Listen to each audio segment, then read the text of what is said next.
Hello friends of Private Universe, this is Carlos Camacho talking today. In a car, I'm getting driven, don't worry, I never break the rules. But listening to some nice classical music in the background, I thought it'd be a wonderful time just to reflect on a few little things. I was thinking the other day on what Marcus Aurelius says with regards to big problems and how we have to divide them in little chunks.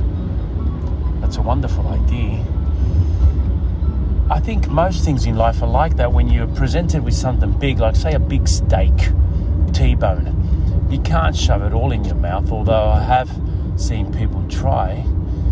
It's always best just to look at it, grab your knife and fork, and decide where you're going to start from. Then most of us turn the plate towards that end that looks enticing, and some of us leave that end to the final piece because we want to finish off with that. Anyway, we all have our idiosyncrasies, but problems are very similar according to Marcus Aurelius, the philosopher who was also the Roman emperor.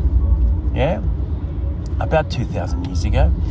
We were very fortunate to have some of his thoughts on paper because he kept a journal, not to be published, but just for himself, to remind himself of the important things of life, like kissing his kids goodbye because it might just be the last time, about appreciating who was there for him, who formed him, like his stepdad and his mum, and how lucky he is to have what he does have. And I'm not talking about riches, I'm talking about just life, health, and love. So he kept that in a journal that we call today Meditations, and there's 12 chapters or books in there. It's just a small book. They call them books, but they're really chapters. And it's been organised chronologically in a way, or in theme, I suppose, starting with a little bit of his history and so forth. But one of the things he said, that amongst many things, is that you have to break things up in little chunks. When we're confronted with a big problem, like that big steak, it's best to sit down, get a piece of paper, and write down exactly how we're going to start and how we're going to finish, and tackle that little piece first. It might be divided into 12 little pieces, into 2, into 100, doesn't matter. For our mind, that's good because we become motivated because we're achieving something. We're finalizing and we're closing those little chunks, and we get closer to finalizing and closing the whole of the problem. Sometimes problems need to be attacked all in one, yes, without a doubt. There's special ones that come every now and then, and sometimes quite dramatic ones. But for, I suppose, most of the time, those problems can be easily divided into little pieces, so we can chew the fat, finish that bit off and go to the next thing. Usually our problems are got to do with other people, and we can divide that in little parts. I'm going to speak to such and such, then I'm going to speak to the other person, then I'm going to send them a text, then I'm going to write down this, and then I'm going to make sure that I can show them that I've done this and that and so forth, until that problem is solved. And most problems are solved, and if they're not, eventually it will be, because our life is temporal, and even the sun, my friends, is going to freeze over in 4 billion years, so don't worry. Yes, I said 4 billion, not 4 million, so don't worry about that too much yet. You've got a bit of time yet. And everything's temporal, my friend, including problems. That's another thing that Marcus Aurelius said, that everything that's ever happened to you right now, any problem that you have, has already happened to someone else, and they've already overcome it. And if they haven't overcome it, anyway, they've passed away, so in one way they've overcome it. But we think that our problems are unique. That's sometimes a big error we make. This only happens to me. It's pretty pretty likely, very likely, extremely likely that it's already happened to someone else and they have overcome it. And it's past. It's like when you fall off your bike when you're 12 and you graze your knee and you think at that moment, oh crap, and you cry or whatever it may be, and now it's just in the past. Some of us have had bigger problems that we've overcome, and they're in the past as well. And if you take that in a civil way and you take that in a rational way, not in an emotional way, but a rational way, where you think of the problem like a scientist, objectively, yes, through reason, empirically, it's very likely it's going to be resolved one way or the other, my friends. And some things are just out of our hands. They can't be resolved. And therefore, by definition, they are not problems. Because the definition of a problem is that it has a solution. So those ones, Marcus Aurelius would have said, and many others before him, like Epicurus and Seneca, and probably Socrates too, and many afterwards have said the same thing. If it's out of our hands, if we can't do anything about it, let it go. But how do we do that, eh? How do we do that, Marcus? Yeah, that's the tough one. That's where the money shot is, my friend. That's where the gold is.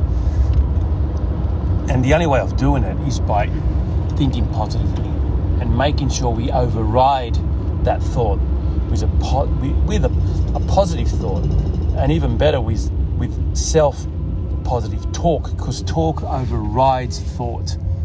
Yeah. So if you're thinking black, but you're saying white, your brain's going to go with white. And so it's the same with other things in life. So that's very, very powerful.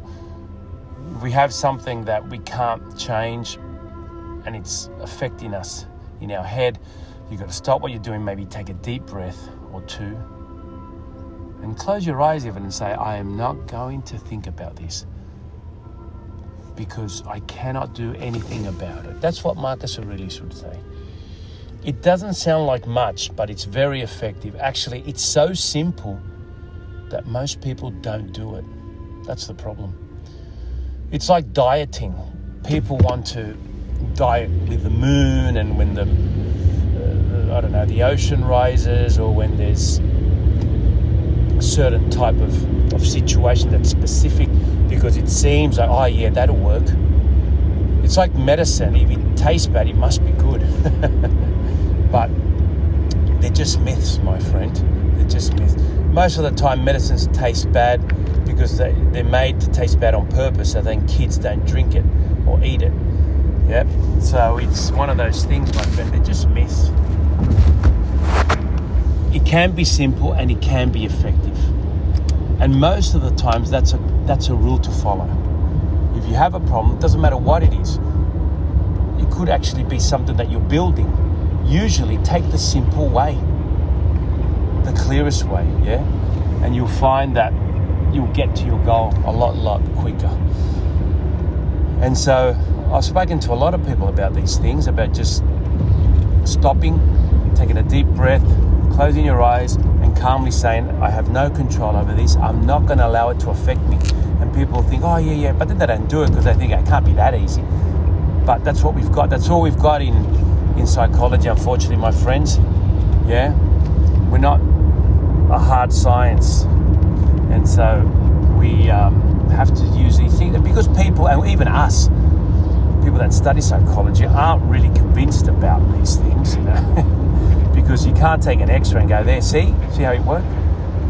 Therefore, we kind of like half-heartedly do it. I mean, so, but it does work because when people do it in a regular and disciplined manner, you can't just do it once. It's like saying I want to get biceps and grab a 10-kilo dumbbell and do 10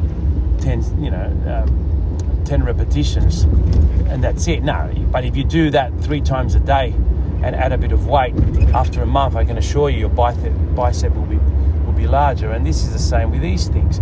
You've got to be consistent and you've got to be disciplined and you've got to believe in it. That's where it leaves rationality. There's an element of faith in there that you've got to jump into when you do these things. And it doesn't matter what it is, you have to believe in it. And you see that in the sporting field all along.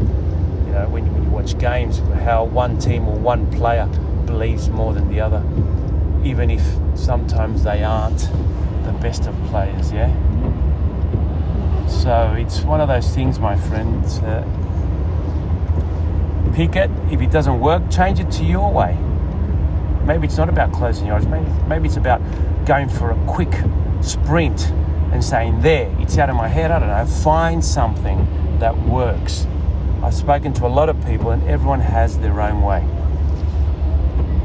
It's one of those things that if you do it as much as possible, then you're going to be able to conquer it. But you have to be serious about doing it, yeah? It's one of those things that it's important to be disciplined about, and it's important that you take time to think about before you start as well, yeah? But it will work, my friend, doesn't matter what it is. And so, simplify. You intervene those negative thoughts with positive thoughts, and you do that regularly. That's all it is. But remember, like Marcus Aurelius recommends, break it up in little chunks or we get overwhelmed with the whole, yes? Break that up in little chewable parts, and therefore we will be able to more effectively and efficiently be able to tackle that large problem. All right, my friends, hope that helped for today, and we will catch you hopefully over the next couple of weeks.